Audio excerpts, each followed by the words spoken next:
Hello বন্ধুরা, আমি বিপাশা। আজ তোমাদের সঙ্গে একটা জিনিস শেয়ার করব। কি বলো তো? চলো দেখি। ঘুঙুর দেখেই বুঝতে পারছো কি বলতে চলেছি। নাচ জানো তো আমার কাছে একটা থেরাপির মতো।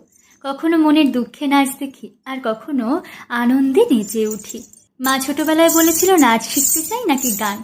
আমি খুব উৎসাহে বলেছিলাম নাচ শিখবো আমি।